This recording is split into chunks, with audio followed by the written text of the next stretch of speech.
The development of humanism. The term humanism is most often used to describe the predominant social philosophy and intellectual and literary currents of the period from 1400 to 1650.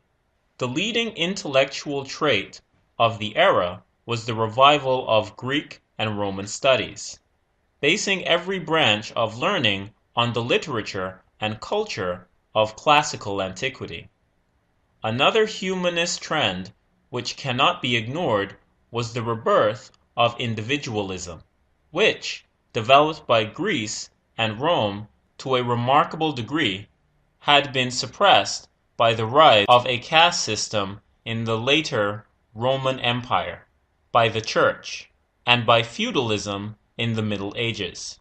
The Church asserted that rampant individualism was identical with ignorance, rebellion, and sin. Medieval Christianity restricted individual expression, fostered self-abnegation and self-annihilation, and demanded implicit faith and unquestioning obedience. Furthermore, the Church officially ignored man and nature. Historians are pretty much agreed on the fundamental point that the humanist mentality stood at a point midway between medieval supernaturalism and the modern scientific and critical attitude. The man of the Renaissance lived, as it were, between two worlds. The world of the medieval church matrix, in which the significance of every phenomenon was ultimately determined through uniform points of view, no longer existed for him. On the other hand, he had not yet found in a system of scientific concepts and social principles stability and security for his life. In other words, Renaissance man may indeed have found himself suspended between faith and reason. The dominating element in the finest classical culture, however, was aesthetic rather than supernatural or scientific. In the later Middle Ages, therefore, urban intellectuals were well on the road to the recovery of aesthetic and secular view of life, even before the full tide of the classical revival was felt. It was only natural that pagan literature, with its emotional and intellectual affinity to the New World view, should accelerate the existing drift towards secularism and stimulate the cult of humanity, the worship of beauty, and especially the Aristotelic attitude. As the grip of medieval supernaturalism began to diminish, secular and human interests became more prominent. The facts of individual experience in the here and now became more interesting than the shadowy afterlife. Reliance upon faith and God weakened. Indeed, as the age of Renaissance humanism wore on, the distinction between this world, the city of man, and the next, the city of God, tended to disappear. Human experience, the man himself, tended to become the practical measure of all things.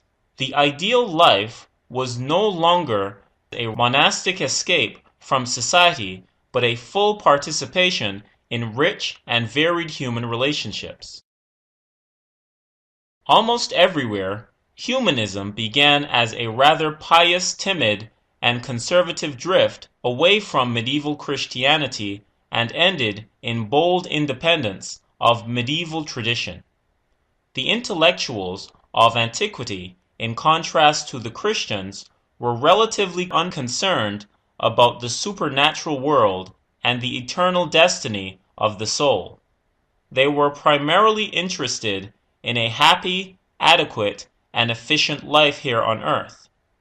Humanism was incited by, and in turn revived, this pagan scale of virtues.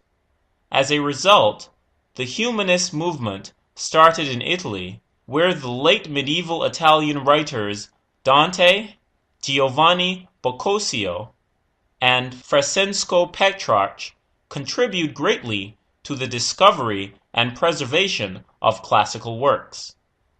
Believing that a classical training alone could form a perfect man, as the humanists also called themselves, in opposition to the scholastics, and adopted the term humaniora, the humanities, and signifying the scholarship of the ancients.